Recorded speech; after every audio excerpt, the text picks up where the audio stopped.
Gonna see if I remember how to do this. I was gonna say, we haven't done this in a full month, so. Yeah, right.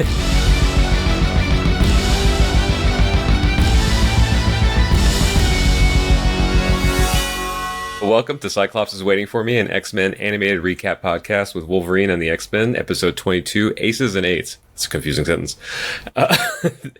I'm Rod, and we both been busy, but I just had the biggest project of my life, which I can't talk about, so it's kind of null and void to mention here, but sometime next year, all of you will definitely hear about it. If I don't talk about it on here, but you'll probably see it out in the world. It's pretty wild. And also just for because she already ran off right back here. Lucy's in the orange sweater, right? Yeah. Right there. Yep. The she might come join ball us. Of fuzzy Yeah. ball. Yeah. Okay. Yeah. My favorite part of you and the project you've been working on is talking about like working with multiple people and managing a workflow. And that oh my God.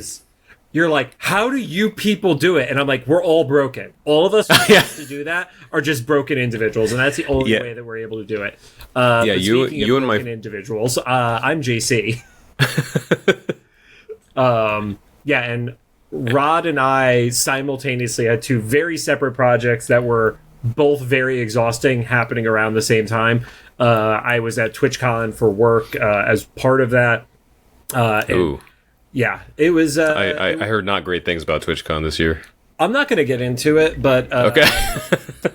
The one thing I will share, I am the kiss of death with drone shows, apparently. Okay. Because we were watching the sponsored drone show that was happening on the Saturday night at TwitchCon. It was themed around Angry Birds Space 2. Yeah, that's the right title. And as the drones were starting to raise, if you've ever seen a drone show, they go up in like 5 or 6 layers that are even at first. I was like, wouldn't it be funny if one of these drones like crashed into another one right at the start of this? And like from the second to highest tier, 2 collide, and then they fall out of the sky and hit 2 more on the way down. So as this like drone performance is going and you get the giant bird from Angry Birds, the red one, there's like 4 big open dots that should be there that are not. And those were the ones that I cursed. That's funny. Yep. Since we recorded last, we did get official word that it is not just 2026 for X-Men 97 Season 2. It is specifically summer 2026. We don't know what that means.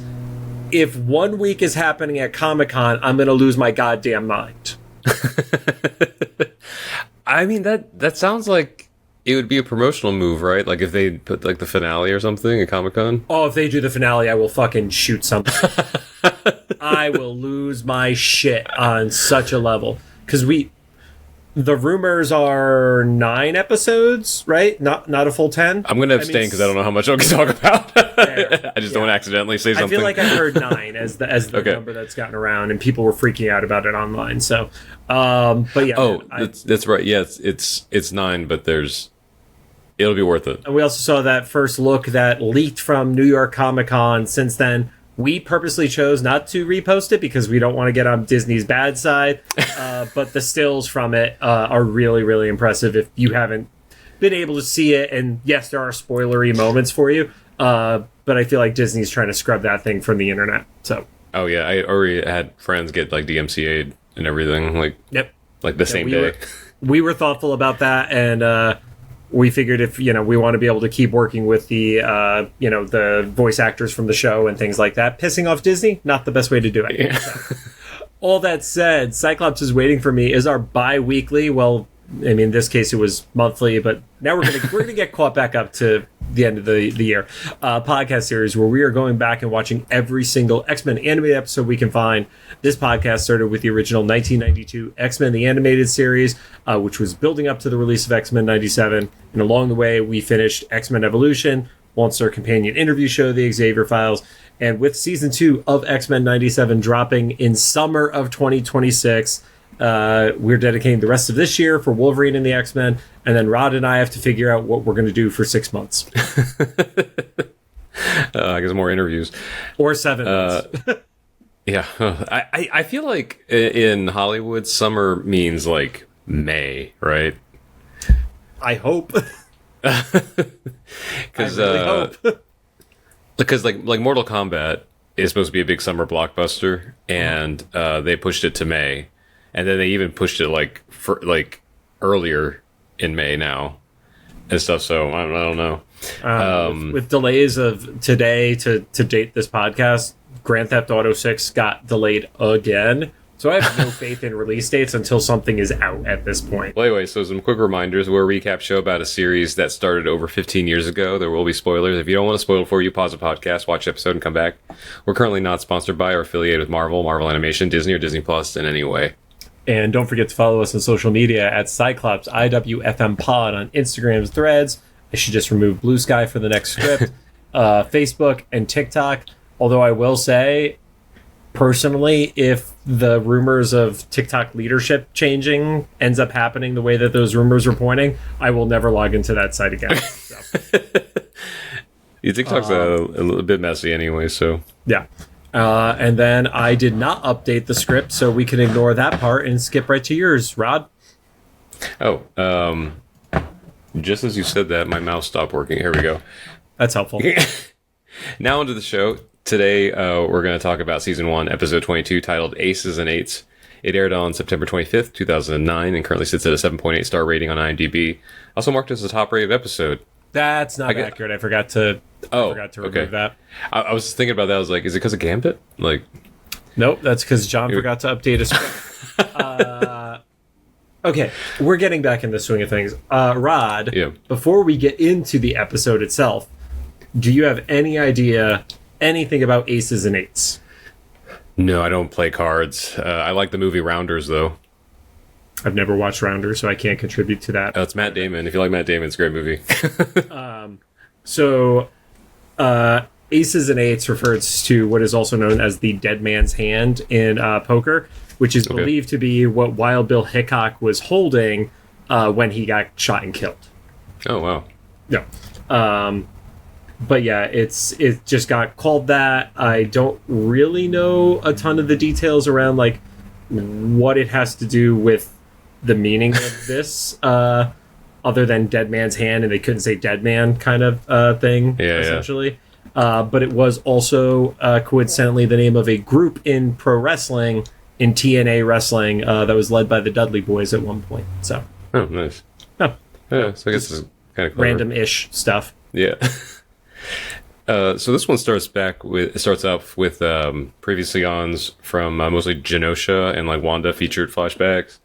They show Senator Kelly and Magneto, and then they make like a hard cut to Gambit. This is like a very hard pivot. When the episode starts, Senator Kelly is upset about Genosha closing its borders because he knows that means that Magneto is either, I guess, going in, because Magneto said in the previous episode that the humans will attack first, so it implies that he's going to go on the defense.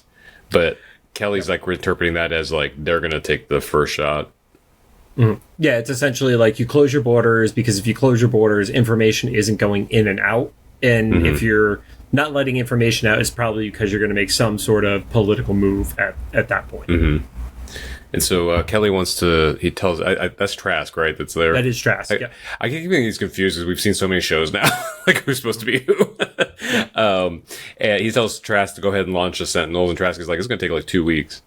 Yep. And then Kelly's response is, well, this could be done in 2 days, which is a really valid response, because we saw what happened when all those different mutant crews attacked all the Sentinel facilities at once. I like the fact that they acknowledge there are multiple facilities still building these and stuff like that.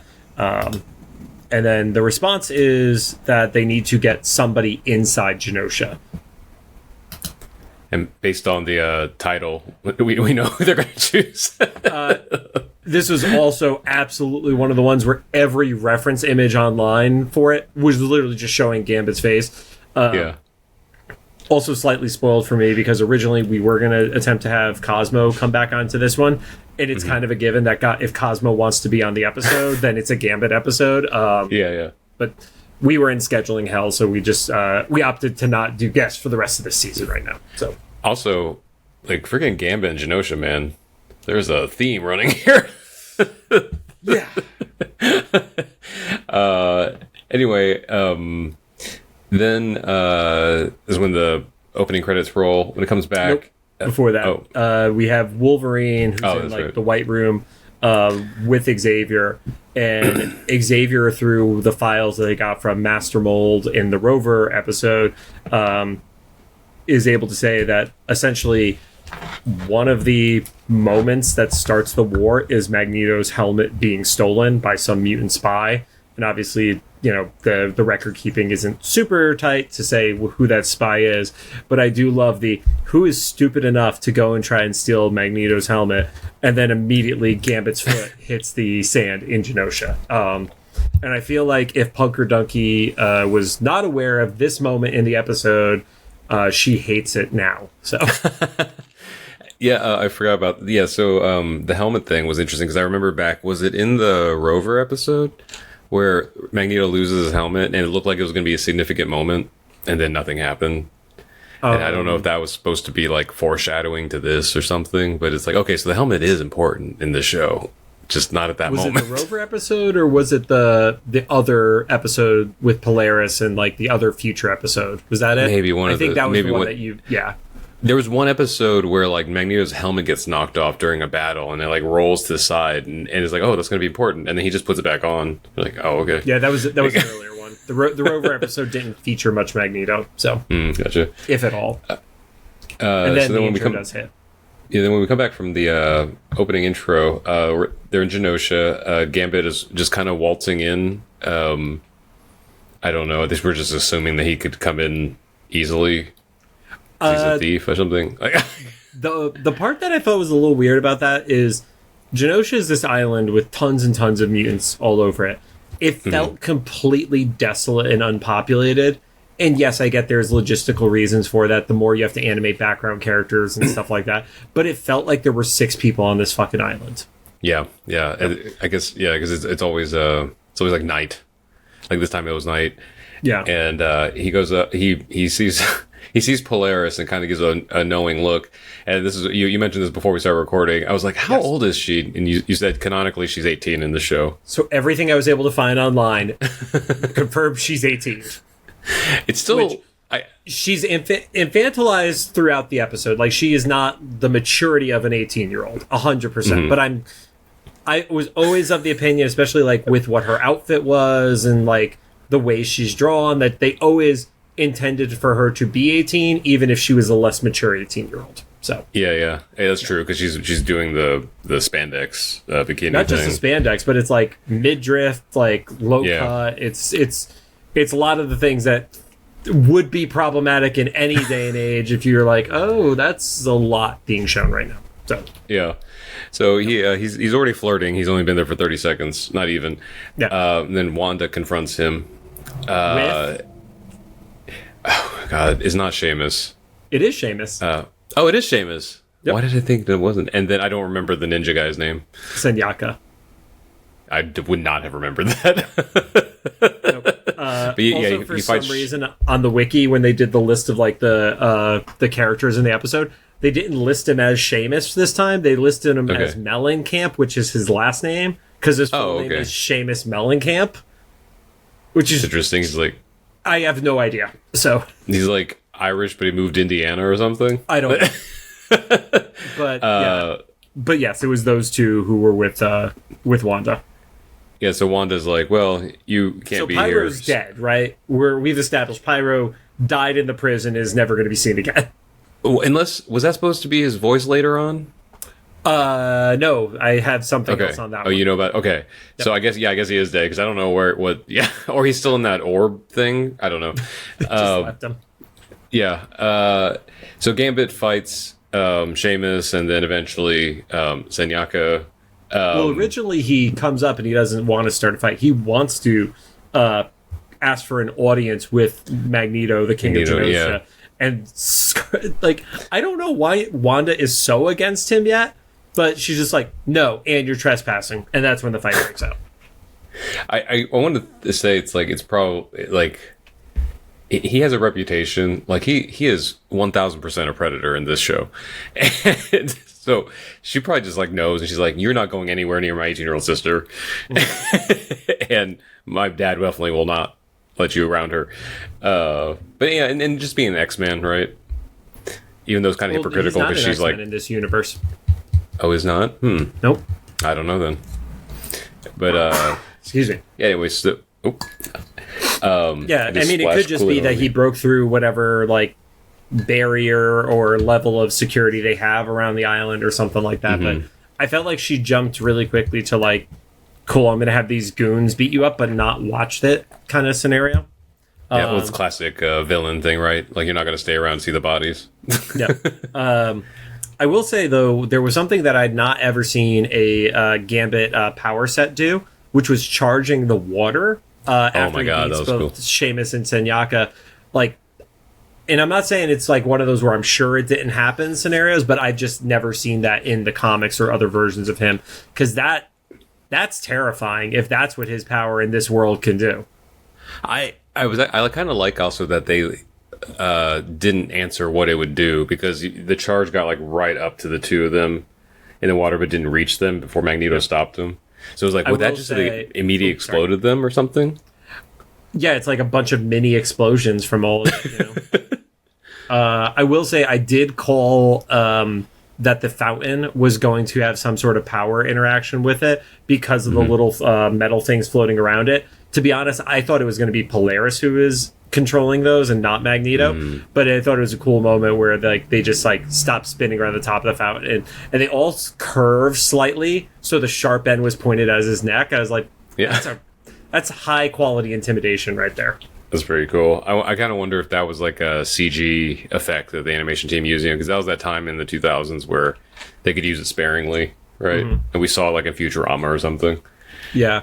I don't know. It looked still hand drawn to me, but I think it starts to get a little hard at this point to tell which one is which. You know? Yeah. So then Magneto's like, "Well, you have about." He said the next word you say better be a good reason.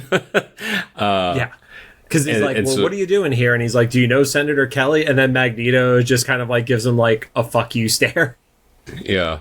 And so Gambit admits that Kelly sent him there to steal Magneto's helmet, and like everybody's just as confused as like Xavier and Wolverine, where they're like, okay. And Gambit's I love that's his Gambit. Like he's like, all cards on the table. This is why I'm here. I love that they did that, and it, like obviously it led to something different, but that is the smartest thing he could have done at that point, because there's no way that if he said anything else that Magneto was going to believe him. Yeah. And so he's like, well, why? And he's like, well, it's a symbolic thing. It would be like an embarrassment to... Yeah. He goes like, okay, I guess... and he's like, but instead... It's literally like stealing a scepter or a crown from a king. It's like the second you do that, you embarrass them, and you could prove that you could get to them if you wanted. And he's like, but instead, if you like, I don't want to. If I don't do any of that, like, I'll just take exchange for a sanctuary in Genosha, which I guess would be valuable since they close the borders and you're a mutant, so you need protection. Like, you don't know what's going to happen in the outside world and stuff. And the U.S. government literally knows exactly who you are, and you fuck them over. Yeah. Yeah. And so Magneto puts him in like a guest housing, which we don't quite know if it's like a code word for like decorated prison cell. But I feel like that's what Polaris is in. Like, as we learn more about her throughout the episode, like, he doesn't even want her walking around the island. So, like, the guest quarters, Gambit later says it, a cage is still a cage, even if it looks like a castle. So yeah. No. And then there's another awkward, shy, like, glaring moment between him and Polaris again. I hear where she blushes. Yeah. And I was like, although, she better be the right age. It's worth saying at this point, because we know she doesn't actually take the name Polaris until the future version with Xavier. It's just easier for me to remember to call her Polaris instead of Lorna. That's just a me thing. So, yeah. Yeah, same. Well, I think I associate her as Polaris because she's like in the full getup. She's very much in... She is in a super suit. Yeah. In the middle of the night when no one's watching because there's 6 people on the island. They're not there. Yeah. Like I said, it's weird. It feels so abandoned. Practically I get it, but it still feels weird. So, in the back of the mansion, Wolverine and Nightcrawler are taking a jet to Genosha. Nightcrawler's like, where's the rest of the team? And Wolverine's like, it's just us. Because last time I went, it admittedly wasn't smart because I made a medal. He's, the master of magnetism and stuff. So I'm just going to throw you down there. I thought Nightcrawler was going to push back, but he just kind of went with it. So I'm shocked he didn't want to bring at least one other person, knowing that Wolverine would be worthless on the island. Yeah, or not even be on the island, right? He's exactly. like, I'm just going to be like hovering over it in the safe distance. Mm-hmm. Then back at Genosha, Gambit is bored and setting things on fire. Yep. It was interesting that they never zoomed in on what they zoomed in on what he was hitting, but they never zoomed out to show like what the context was. It looked like it might have been like a food spread or something. But food spread or like, potted plants next to a banquet table or something like that. Yeah. And he's like just a mess, man. He's like peeping on Polaris in the garden, and I guess like because she's part of like a one of the king's daughters or something like that. They're kind of living this like almost like fairy tale like royalty life, like where her afternoon activities are like clipping roses, like okay. I mean, I think it kind of goes to like what I was mentioning earlier that they formally say later in the episode is she's never left the island. She doesn't know what the outside world is. And I would imagine to some extent because of what we see at the tail end of the episode, they're not getting like TV, books, radio communication, etc. from the outside world. So she doesn't know what a normal 18-year-old should or could be doing. Yeah. It's like whatever fairy tale world that Magneto is like raising her in, like she just thinks that's the normal world for what everybody. Yeah. This is how every teenager spends their afternoon, right? Yeah. It's very much like, I don't know, like fucking Rapunzel vibes. Yeah. But there's of course the animation. It's one red rose on a like big bush that has like 70 yellow ones. And Gambit, for the first time, doesn't blow up a card, but he uses it to slice through the rose. Which, side note, have you ever had that pop up in your Instagram or TikTok feeds? People throwing cards hard enough to like pierce fucking watermelons and stuff like that? Oh, I actually a channel that I used to watch recreationally, because I didn't know anybody there, and that's a rare occurrence in our world. Yeah. Then I found out they're really good friends with Ali Spagnola. Of course they are. So Ali fucked that up. Of course, Ali, our friend, would fucking know the person who throws cards hard enough to pierce a watermelon. So it wasn't the channel specifically, but the channel is called Modern Rogue, and they just kind of teach things that like traditionally masculine things, like how to pick whiskey and stuff like that. And like during the pandemic, especially, I love watching stuff like that. They had a card thrower on there, and they were teaching the host like how to throw. And so I was like, that is fucking terrifying, because it's like the middle part is terrifying because when you're starting out, you suck so bad you can't hurt anything. When you're really good, you get your aim. But in between, if you throw hard enough to cut something but don't make your mark, that's dangerous. Yeah. Yeah. That's if your roommate walks in at the wrong time, somebody's going to the hospital. Yeah. Or if you're like, like how when people fold a paper airplane wrong and instead of going in one direction, it just spins. That's like a card. Like if you don't have the control, but you did throw it hard enough, it's just like, okay, it's gonna cut something down there. So let's see, his flirting is getting the one rose for her. And then Wanda and Magneto are in another spire, I guess, of the castle. Yeah, I felt like it was within line of sight of Gambit though, because he like gave a smirk before the camera cut over to them. Oh, gotcha. Yep. Yeah, and so they're debating if they should let Gambit in because like Wanda's she got full recon at that point. She knew exactly who he was by then. So. Mm-hmm.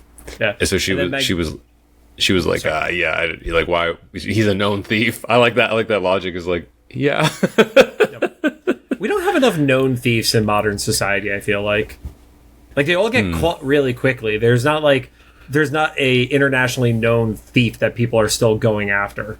Oh, that's true. It's we want partially more chill crime like that. Yeah, it's partially like the digital age, right? Because was it 5 or 6 years ago when like it was the head of the CIA or something got caught in an affair, and because they were doing something like using like a shared fake email account or something like that, and they got caught in an affair. And I remember, I think it was SNL, like Weekend Update, they were like, so just to let you know, there's no hope for anyone in the United States to successfully like have an affair because the head of the Central Intelligence Agency can't get by. Just don't do it. But Magneto's like, oh, he could be useful. Let's keep him around. This is a weird ass version of Magneto. Like, he's not destroying first. He's like, knows that this dude is shady. Hasn't had anything happen that really should make him trust him. Like, it should have been a flag to him that he like came to ask for sanctuary and is like trying to scam on his daughter and stuff like that. I don't know. I feel like other versions of Magneto would be much more cautious about just letting him onto the island like this with no supervision whatsoever. I kind of took it, without supervision is a weird thing. I kind of took it as like he's just intrigued. You know, he's like, he probably only kept him around as long as he could figure out what was the angle. Because he was like, oh, there might be something to learn here. Like, why would he just put all his cards out, right away? And then, like, what does he gain from this? Like, he's going to die here. And then I do love that with the commercial break that Rod is watching a version of Disney Plus with the breaks that are still inserted in it with actual commercials. Right before it's Wanda saying, well, we should probably lock up our valuables. And then you literally cut to Gambit sneaking through the halls, looking through a door, and then seeing Magneto's helmet like just sitting there chilling by his throne. And that's when the commercial cut happens. So like, oh, he is going to steal the helmet. Yep. They do a back and forth on that a couple times. It's interesting. Because they wanted to keep us guessing. But when they come back from the commercial break, Polaris bumps into Gambit sneaking up on her. I think that makes sense. Well, like she was taking the roses that she had gotten, was putting them into a pot, and then I guess was like stepping back to admire her work and bumps into Gambit that way. So. Yeah, and Gambit had like ninja'd in there, like without any notice. She's super oblivious. I 100% that the trained thief could do that. So no, I totally get it. And he flirts with her some more. At that point, you can probably tell that there's like an ulterior motive that isn't like what we think it is. Yes. Like he's not just trying to scam on this young girl. That might be part of it. I think he acknowledges that later. But mainly that he wants to get information or something from her. So he says like, meet me at the Garden of Twilight. And I'm like, that's a big red flag. Like, was it Whoopi Goldberg saying Ghost? Like, you're in danger, girl. Like, it's that whole like, because she's so sheltered, like she thinks that's how romance actually works. Where it's like anybody who has experienced any other person in public is like, oh, those are all the red flags at once. So, and then we see that the jet has made it to Genosha, so Wolverine sends Nightcrawler down. I love how he calls Scarlet Witch the wrong name. It's definitely on purpose. Oh, Wendy? He calls her Wendy. He's like, if all else fails, Wendy. And he's like, it's not my girl. He's like, whatever. Like, Wolverine could probably smell the pheromones off of Nightcrawler when he mentioned her name. But he's like, if stuff gets like hairy, then go find her. And then the first thing Nightcrawler does is reveal himself to Wanda. Yeah. Like teleport has been on the island for 45 seconds and then find Wanda. And but he like at first you think it's because he's going to flirt with Wanda or wanting to connect with her, but he gets kind of straight to the point. He just gets information from her right away that it's Gambit, that's the spy and blah blah, and also like reveals the helmet theft is like this big inciting incident, and she's suspicious of him. She's like, oh, do you have spies on the island? He's like, no, we just know shit. Yeah. Fair. It's like a very super specific thing that nobody else should know. He just dropped on her with no explanation. Yeah. It's like, it makes me feel bad if like we probably, like in the future, they probably have invented time travel. It's just no one believes it now. right? Whoever came here is like, sure, they're in an asylum somewhere, or they went back, you know. Or it's what's the scenario? It's like if you were to go back in time and try to explain to somebody what a cell phone is, then they're like, okay, show us, but you don't know how to build a fucking cell phone, so it's worthless. Yeah. Or I love those memes that are like, try to explain this to a small Victorian child. And it's like, I had to plug my cigarette and my book into my couch to charge. Like, wait, what does that sentence mean? And they just respond with, what is a cigarette? Yeah. And so Nightcrawler basically says like Gambit's got something else up his sleeve, and you know Wanda was already kind of suspicious of that, but she didn't let him know that. But then it hard cuts to like her kicking down Gambit's door. It's great. I love this version of Wanda. Yeah, Wanda's great, and she's just like, "I'm on to you, whatever your name is," you know, like, and then she just leaves. And just broke a door, just to show that she could do it. She didn't put it back. She didn't fix it. She's like, fuck your door. Even though it's our door. Yeah. And then back on the jet, Nightcrawler has, like, radioed to Wolverine to, like, tell him what's going on that side, too.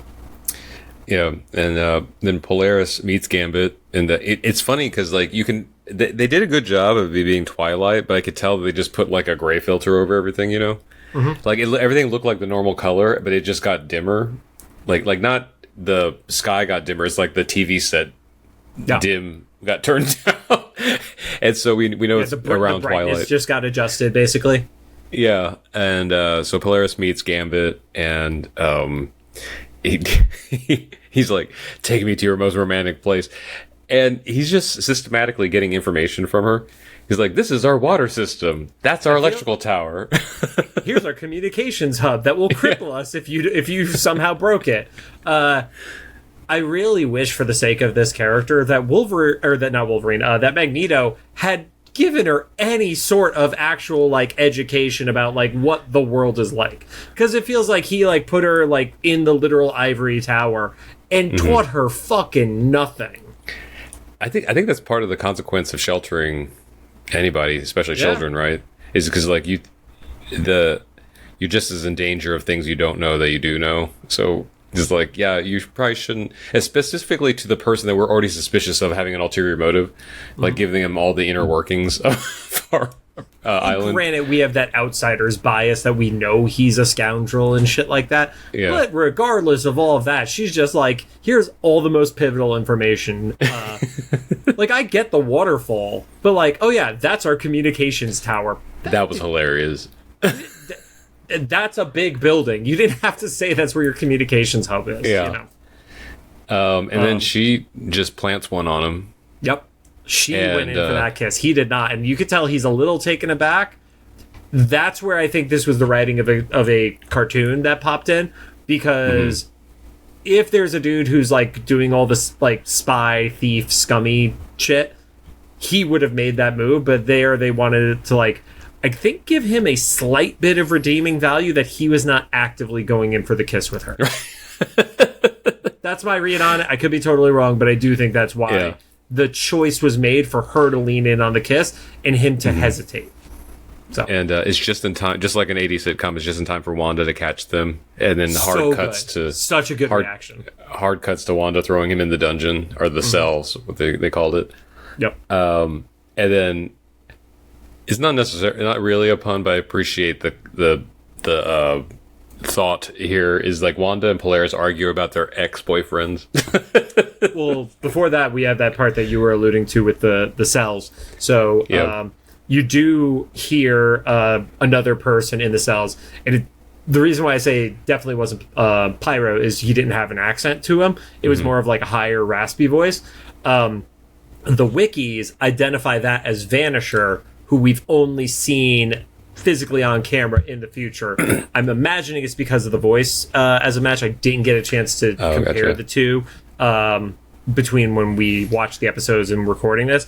But to the wikis, their credit, this is the only sort of trivia I was able to find about these two fucking episodes. So, This is later on when people probably dropped off and stuff. Yeah. But But it would make sense that it's somebody like a Vanisher, because Vanisher was always just like a little bit of a pest and a problem. And he's like, so what'd you do? And it was like, oh, I kissed one of Magneto's daughters. And he's like, Scarlet Witch is like the other one. It's like, oh, get comfortable, because you are not getting out of this cell. So, and then, but then your point about the boyfriend argument.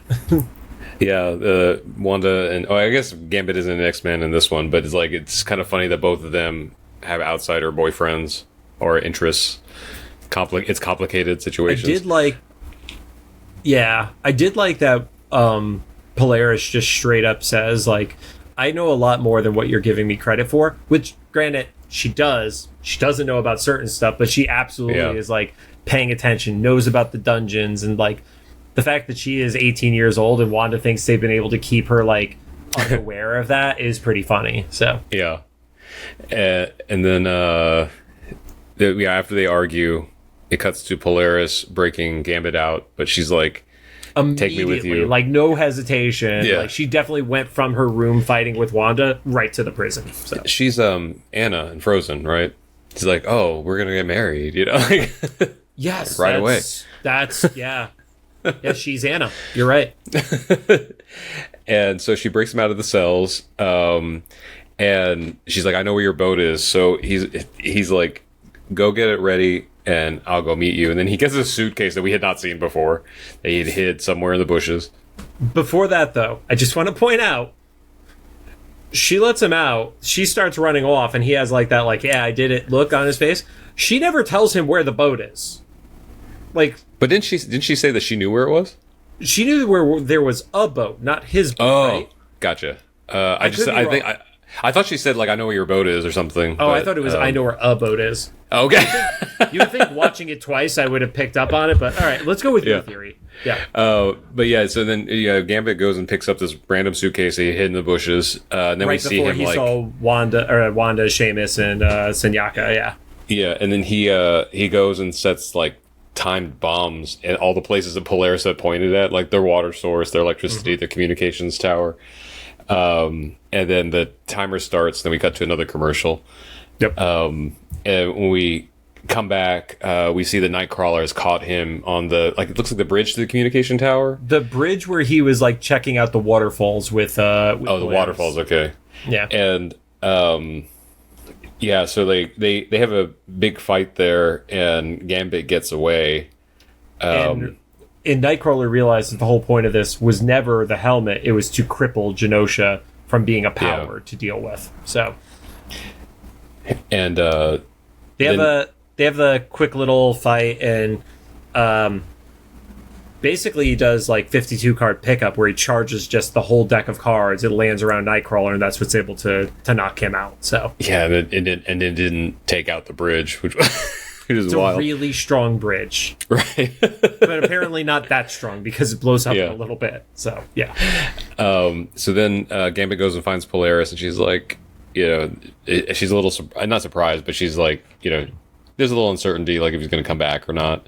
And he gets in the boat, and then he like kind of slowly reveals, because she's like, "I've never been off this island," and he's like, "It's gonna stay that way." And she's like, "What do you mean?" He's like, "This world is full of people like me." I'm like, okay. Yeah, I'm not who you thought I was, and stuff like that. And then it is the best moment because he starts to drive away, and his reaction is perfect because he never had any idea of what her actual powers were, and it was like, "Oh, good. She's got her dad's powers." Oh yeah, because then he reveals that the helmet floated and the boat stopped, and then she immediately uses the helmet to pierce through the boat, and it's like, and her sister's temper. I was like, that's best line of the entire episode by far. Yeah, I like that. Yeah, I also forgot the reveal of like he did take the helmet anyway. So that was still true. Yeah, and then when at that moment where she summons her powers, it was like her villain origin story. Yeah. You can see when the future Polaris was like born almost, right? Yeah, that rage of being sheltered, this is the first time she really got fucked over. So, and then Magneto gets there in time to see everything. Polaris apologizes and says that she's going to be faithful to her father and stuff. And they look back and they see every Genosha exploding. essentially. Yeah, there's one explosion looks kind of like a mushroom cloud at first, and then the second one, which is a little closer to them, is just gigantic. People died, right? Like, there's no way nobody died in that.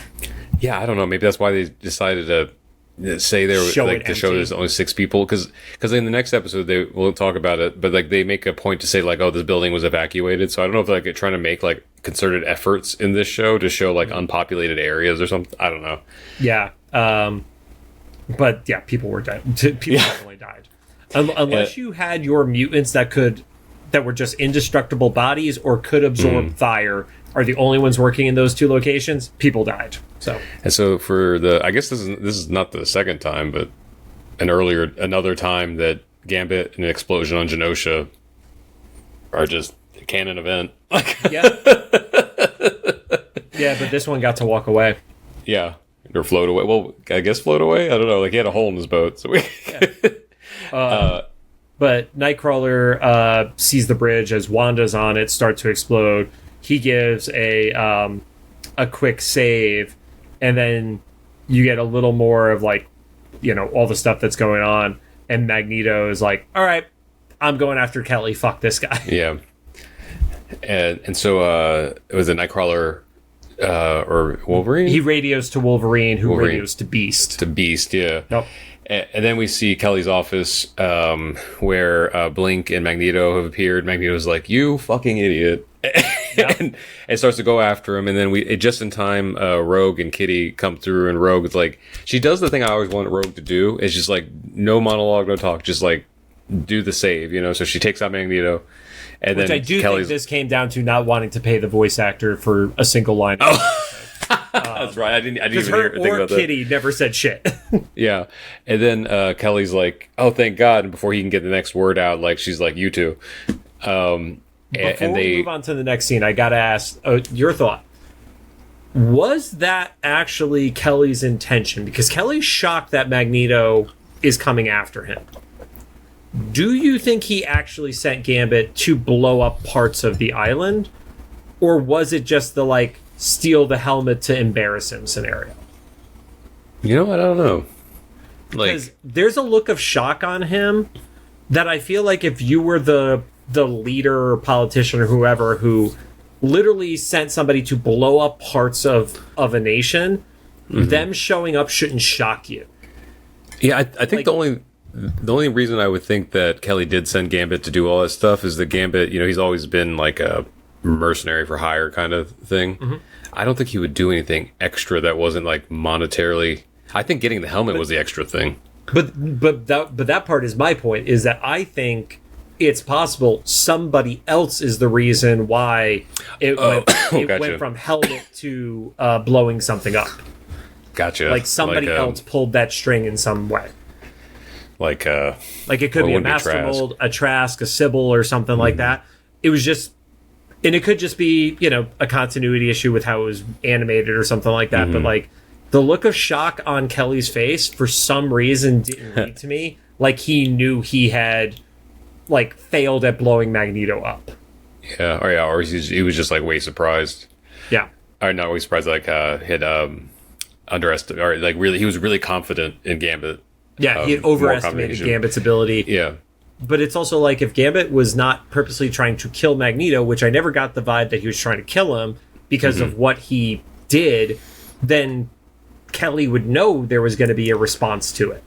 And there's one way of like, oh, I embarrassed you, versus, oh, I literally blew up places on your nation. Like, the response is different for those two things, Or maybe the instruction was to take out those things, but he didn't necessarily specify, like, cause, like, like a mushroom cloud, It's just a psychotic version of Gambit.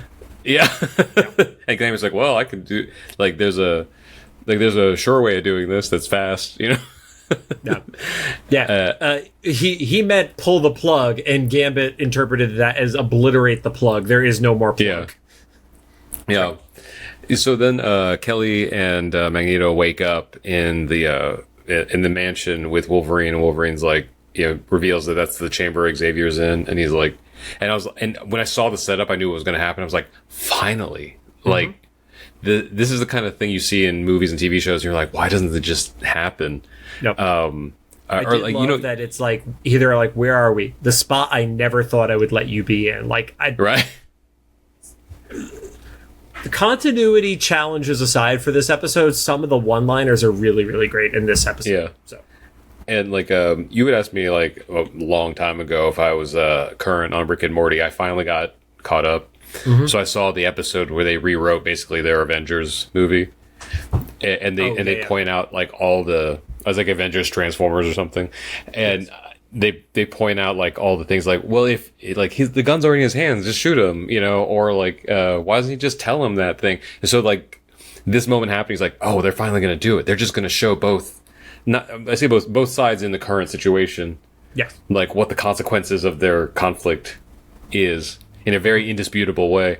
And so it was really satisfying seeing like Xavier pop up and Magneto immediately being like, oh, dang, okay, we have to take this seriously. Yeah. And Kelly believes. I did like Kelly doubts it.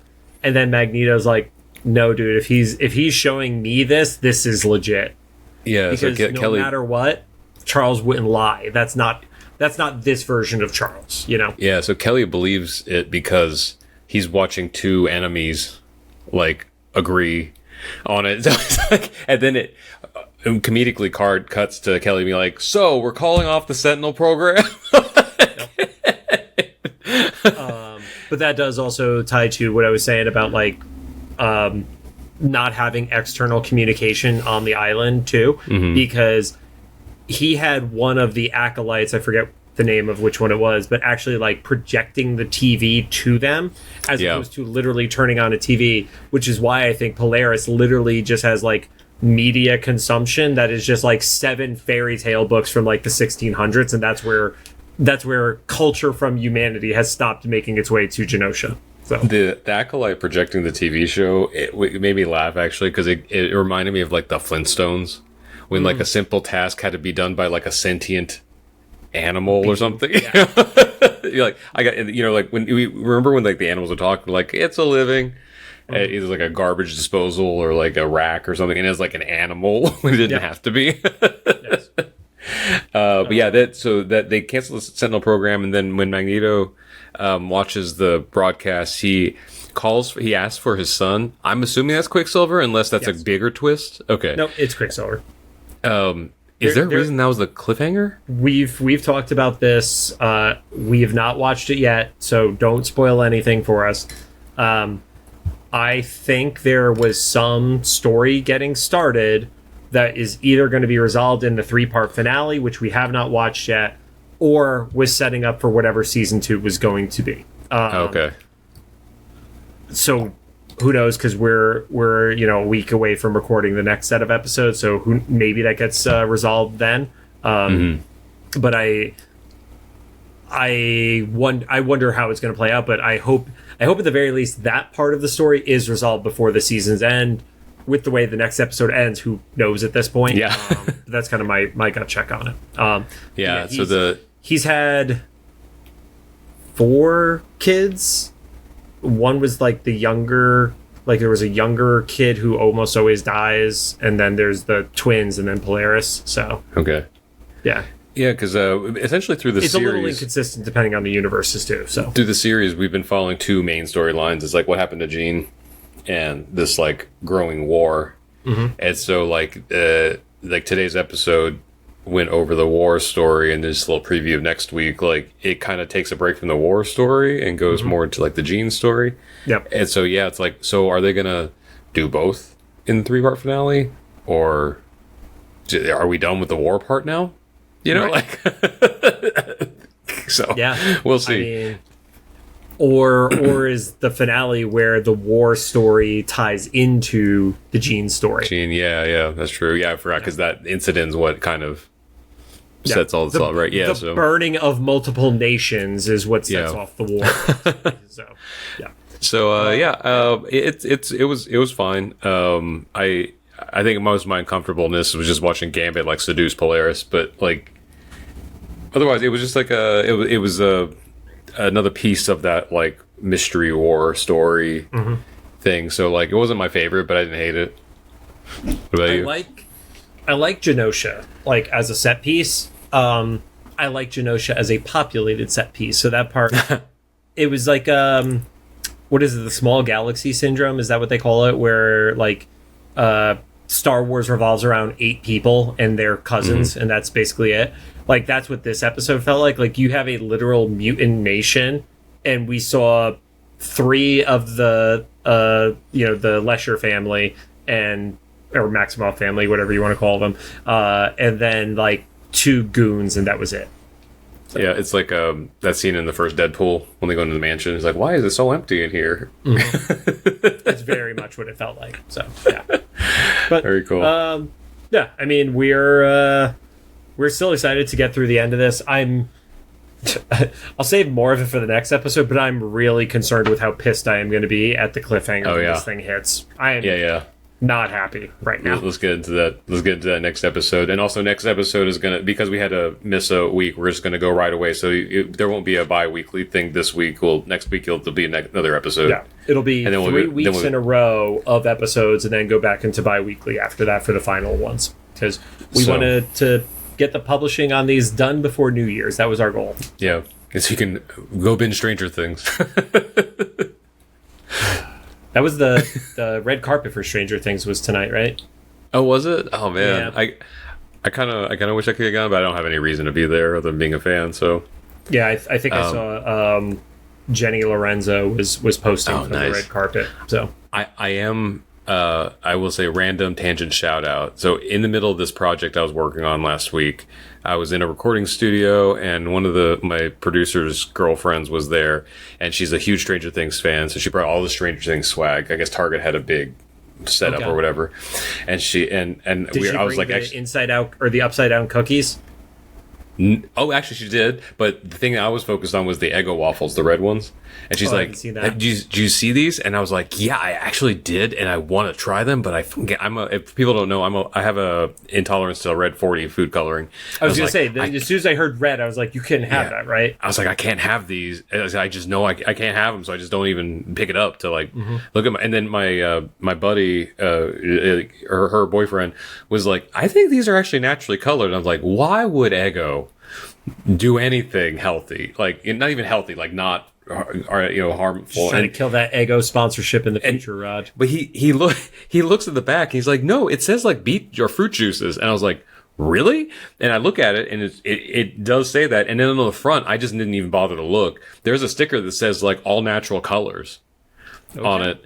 And so it was like, so I ate 2 boxes of those already. Nice. But the upside down cookies, 3 different food colorings of red. So that's the opposite. Just cancer cookies at that point, right? Yeah. And I got the power bank for my phone because it's a mixtape. Mm-hmm. And I threw away the box. I did the one time I didn't follow my millennial urge of keeping the box, because that power bank is trash. So don't buy that thing. It died after 1 use. And it's not a single use charger. Anyway, that's my rant. Okay. But the Eggo waffles are great. They're strawberry flavored, and they don't have like artificial food coloring in it. Okay. So if you're like me, you won't have any weird responses. But so next week we'll see you for the next couple weeks in a row, and we'll get back into the mystery about Jean. But thanks for joining us. If you have any thoughts, before you do that, I will say, tell us in the comments of anything, what do you want us to cover next? Because obviously we have the anime for X-Men, the anime for Wolverine. We have movies we haven't gotten to.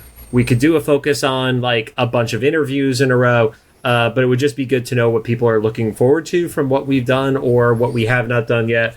I mean, shit, we could do a 3-parter on the finale of Spider-Man the Animated Series because Storm is in it. Like, those are all... Oh, nice. As long as it's X-Men related, we're down to do it, except getting Rod to read the books, because the attention span does not work on that, guys. And the memory won't. But yeah, so drop all that and any thoughts you had in the comments for either the YouTube videos, Spotify upload, or official Instagram posts about this episode. If you like what you heard, we'd appreciate a rating on the podcast app you're choosing. You can find us on Apple Podcasts, iHeartRadio, Amazon Music, Spotify, YouTube Podcasts, and CastBox. Should we go back on the kick and try and be number 1 on CastBox? No. I feel bad saying it and knowing we're still losing. Like, that's going into a fucking 3-person race and coming in 3rd, so...